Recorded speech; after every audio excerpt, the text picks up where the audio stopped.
Hello friends, मैं देवेशु हमारे YouTube channel concept nursing classes में आपका बहुत बहुत स्वागत करता हूं।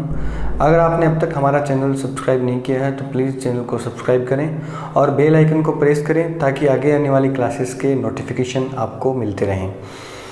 आज की क्लास में अपन बात करेंगे कुछ और रिपीटेटिव एग्जाम के कॉम्पिटिटिव एग्जाम के क्वेश्चन जो बार बार पूछे गए हैं। तो क्वेश्चन सेशन में आज के क्वेश्चन में डिस्कस करते हैं। सबसे पहला क्वेश्चन, फर्स्ट क्वेश्चन है, ABG result of a client is pH is 7.45, PCO2 is 30 mm of Hg and bicarbonate ion is 20 milliequivalent per liter. These result as indicating which condition? Means एक ABG analysis है, आर्टियल blood gases से sample लिया गया है blood का और gases का analysis है। उसके अंदर जो वैल्यू दी गई है कि pH कितना है, PCO2 कितनी है ब्लड के अंदर और बाइकार्बोनेट आयन कितने हैं, उसके बेसिस के ऊपर नर्स क्या डायग्नोस करेगी कि पेशेंट को कौन सी प्रॉब्लम जो है वो हो सकती है।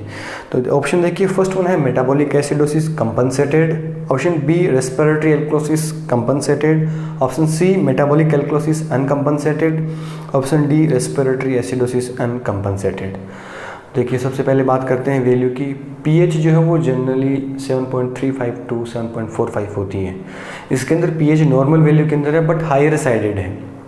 नॉर्मल वैल्यू के अंदर हायर साइडेड है मीन्स कंडीशन किसकी तरफ इशारा कर रही है, pH अगर बढ़ती है तो कंडीशन एल्कोसिस होती है।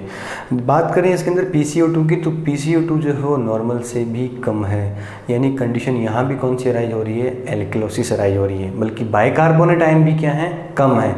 बाइकार्बोनेट आयन कम है, इस मीन्स कंडीशन तो रेस्पिरेटरी एल्कोसिस है बट किडनी बाइकार्बोनेट आयन को कंपनसेट करने के लिए बाहर निकाल रही है। इट मीन्स क्या हो रहा है, साथ साथ कंपनसेशन भी हो रहा है।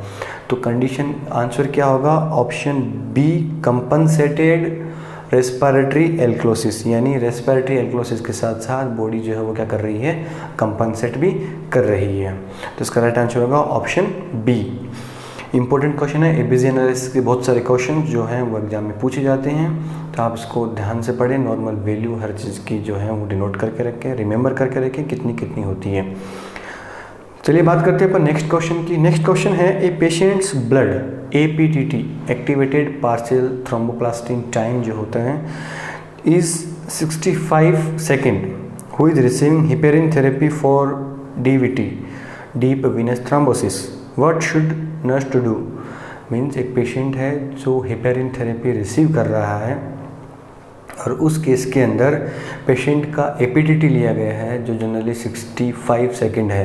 तो अब नर्स क्या करेगी। पहले ऑप्शन देखिए, फर्स्ट ऑप्शन है discontinuing the heparin, increasing the rate of heparin, decreasing the rate of heparin, leaving the rate of heparin as is. Means कौन सा ऑप्शन सही होगा आप कमेंट बॉक्स में कमेंट करें, उसके बाद अपन एक्सप्लेनेशन डिस्कस करते हैं।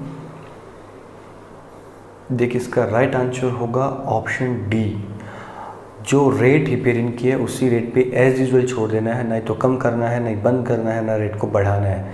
क्यों, जनरली जो APTT टाइम होता है वो जनरली 20 to 30 सेकेंड होता है, बट अगर हिपेरिन किसी पेशेंट को चल रहा है तो जनरली 1.5 से 2.5 गुना टाइम जो है वो इंक्रीज हो जाता है APTT का। तो मीन अप्रोक्सीमेटली अगर 90 सेकंड तक हो रहा है तब तक अपनी हिपेरिन जो है बंद नहीं करनी है। वो एक नॉर्मल वैल्यू है अगर हिपेरिन चल रही है तो। एग्जैक्ट नॉर्मल वैल्यू की बात करें APTT कितना होता है तो 20 to 30 सेकंड होता है, बट हिपेरिन चलते इस टाइम जनरली 1.5 से 2.5 गुना जो है वो APTT का टाइम जो है बढ़ जाता है। तो अगर 90 सेकंड तक है तो नर्स को कुछ भी नहीं करना, वो नॉर्मल है, उतना आएगा अगर हिपेरिन चल रही है तो। अभी क्वेश्चन के अंदर कितना सेकंड दिया गया है, 65 सेकंड दिया गया है। इट मीन्स नर्स को जो है वो कोई भी फॉलोअप एक्शन जो है वो नहीं लेना है, जो रेट पे हिपेरिन चल रहा है उसी रेट पे एज यूजुअल उसको छोड़ देना है। बात करते हैं अपन नेक्स्ट क्वेश्चन की। इंपॉर्टेंट क्वेश्चन है, पूछा गया है बार बार, cold caloric test is used to check the functioning of. Cold caloric test जो है वो किस लिए करते हैं। ऑप्शन देखिए, फर्स्ट वन है हार्ट, सेकंड वन है हाइपोथैलेमस, सी वन है ब्रेन स्टेम और डी वन है पॉन्स। यानी किसको चेक करने के लिए अपन कोल्ड कैलोरिक टेस्ट करते हैं। तो आप कमेंट बॉक्स में अपना कमेंट जरूर कमेंट करें। इसका राइट आंसर होगा option C brain stem. Brain stem जो होता है उसको उसका फंक्शनिंग चेक करने के लिए अपन जनरली कोल्ड कैलोरिक टेस्ट करते हैं। इसके अंदर ईयर के अंदर वार्म वाटर और कोल्ड वाटर इंस्टिल किया जाता है। जब भी कोल्ड वाटर करते हैं तो आई का मूवमेंट जो है अपोजिट साइड होता है, और अगर हॉट वाटर या वार्म वाटर जो है अगर अपन डालते हैं तो आइज़ का मूवमेंट जो है वो टुवार्ड्स द ईयर होता है। तो ये कोल्ड कैलोरिक टेस्ट अपन किसकी फंक्शनिंग के लिए चेक करते हैं? ब्रेन स्टेम की फंक्शनिंग के लिए जनरली कोल्ड कैलोरिक टेस्ट जो है वो परफॉर्म किया जाता है। अब बात करते हैं अपन नेक्स्ट क्वेश्चन की। Which ethical principle promote self determination by the client? Means following में से कौन सा ऑप्शन है जो सही प्रिंसिपल है सेल्फ डिटर्मिनेशन के लिए, यानी खुद का अगर अपने को डिटर्मिनेशन करना है तो कौन सा ऑप्शन सही है? ऑप्शन देखिए, फर्स्ट वन है ऑटोनॉमी, सेकंड वन है नॉन मालेफिसेंसी, थर्ड वन है जस्टिस और लास्ट वन है फिडेलिटी। तो राइट आंसर क्या होगा? इसका राइट आंसर होगा ऑप्शन ए ऑटोनॉमी। ऑटोनॉमी का मीन्स क्या होता है? Self determination. ऑप्शन बी की बात करें नॉन मालेफिसेंस का मीन्स क्या होता है? नॉन मालेफिसेंस का मीन्स होता है डूइंग नॉट हार्म, मीन्स किसी भी पेशेंट को कोई भी हार्म जो अपने को नहीं पहुंचाना है। जस्टिस वर्ड की बात करें तो जस्टिस का मीन्स होता है to treat the all patient equally, हर एक पेशेंट को अपने को इक्वली ट्रीट करना है, किसी के साथ कोई भी भेदभाव जो है वो नहीं करना है। और लास्ट वन फिडेलिटी की बात करें, फिडेलिटी का मीन्स होता है फेथफुलनेस, क्योंकि हर एक के प्रति किसी पेशेंट के प्रति अपने को फेथफुल रहना है। तो ये चारों ऑप्शन के अलग अलग मीनिंग है, इसमें से किसी भी मीनिंग के बारे में क्वेश्चन जो पूछा जा सकता है। यहाँ अपने से बात करिए सेल्फ डिटर्मिनेशन की, उसका मतलब होगा जो सेल्फ डिटर्मिनेशन किसके अंदर करते हैं? ऑटोनॉमी के अंदर। तो इसका राइट आंसर क्या होगा? Option A autonomy. बात करते हैं अपन नेक्स्ट क्वेश्चन, क्वेश्चन नंबर 5 की। Highest level of need according to the Maslow's hierarchy theory. Maslow hierarchy जो थ्योरी है ह्यूमन नीड्स के बेसिस के ऊपर है, इसके अकॉर्डिंग जो टॉप लेवल हाईएस्ट लेवल जो नीड होती है वो कौन सी होती है? बात करें ऑप्शंस की, फर्स्ट वन है फिजियोलॉजिकल नीड, सेकंड वन है safety and security, next one है love and belongingness and last one है सेल्फ एक्चुअलाइजेशन। तो जब भी अपन मास्लो हायरार्की थ्योरी पढ़ते हैं तो सबसे मेजर जो नीड होती है, बेसिक जो नीड होती है वो होती है फिजियोलॉजिकल नीड, बट सबसे ऊपर जो सुपर हाईएस्ट लेवल जो होता है वो किसका होता है? सेल्फ एक्चुअलाइजेशन का। तो इसका राइट आंसर क्या होगा? Option D self actualisation.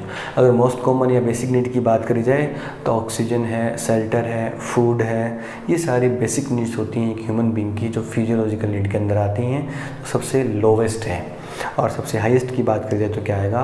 और इसका राइट आंसर क्या होगा? Option D self actualization. बात करते हैं अपन नेक्स्ट क्वेश्चन की, क्वेश्चन नंबर 6। क्वेश्चन है most important aspect of hand washing. Hand washing का सबसे मोस्ट एस्पेक्ट कौन सा है, सबसे मोस्ट इम्पोर्टेंट? ऑप्शन देखिए, फर्स्ट वन है टाइम, नेक्स्ट वन है type of soap, next one है सरफेस टेंशन और लास्ट वन है फ्रिक्शन। तो राइट आंसर क्या होगा? आप कमेंट बॉक्स में कमेंट करके ज़रूर बताएं।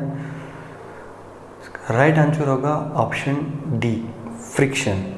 अपन कितने भी टाइम के लिए हाथ में कैसे भी साबुन लगा के रख ले, अगर अपना फ्रिक्शन जो है प्रॉपर नहीं होगा, सही से अपन फ्रिक्शन नहीं करेंगे या हाथ को मलेंगे अच्छे से नहीं, तो हैंड वॉशिंग जो है वो प्रॉपर नहीं होगी। तो सबसे मोस्ट इम्पोर्टेंट एस्पेक्ट जो है वो क्या है? इसका फ्रिक्शन।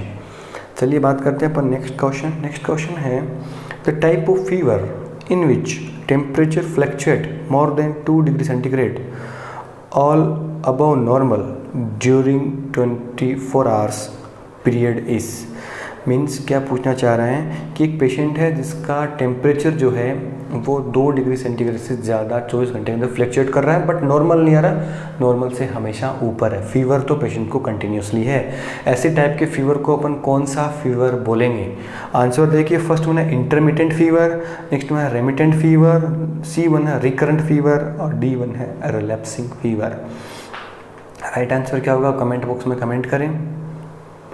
इसका राइट आंसर होगा option B remittent fever. Remittent fever जो होता है कभी नॉर्मल नहीं आता, नॉर्मल से हमेशा ऊपर रहता है और with in 24 hours 2 degree centigrade का डिफरेंस जो है वो अपने को जनरली वहाँ देखने को मिलता है।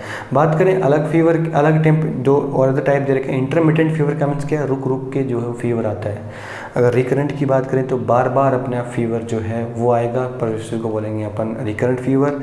रिलैप्सिंग फीवर जो है जनरली मलेरिया में देखने को मिलता है, एक बार पेशेंट पूरी तरीके से ठीक हो जाता है, अचानक से फिर से बुखार आना स्टार्ट हो जाता है, उस कंडीशन को अपन कौन सा फीवर बोलते हैं? Relapsing fever. क्वेश्चन के अकॉर्डिंग राइट आंसर इसका क्या होगा? Remittent fever, option B. बात करते हैं अपन नेक्स्ट क्वेश्चन, क्वेश्चन नंबर 8 की।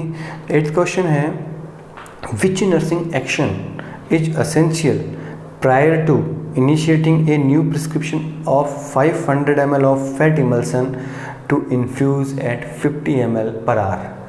यानी एक पेशेंट है, रेट को बोल छोड़ दो आप, कितना ml छोड़ दो, पूछना क्या चाह रहा है? फैट इमल्सन जो है पेशेंट को देना है, तो नर्स को क्या करना होगा? ऑप्शन देखिए, option A ensure that the client does not have diabetes, option B determined the client has an allergy to eggs, next one है add regular insulin to the fat emulsion, next one है contact the health care provider to have a central line inserted for fat emulsion infusion. इसका right answer क्या होगा? Option choose करके आप comment box में comment करें। इसका right answer होगा to determine that the client has an allergy to eggs, यानी एग से कोई एलर्जी तो नहीं है। क्यों? क्योंकि फैट इमल्सन जब भी देते हैं तो उसके अंदर एग के कॉन्स्टिट्यूएंट जो होते हैं वो प्रेजेंट होते हैं।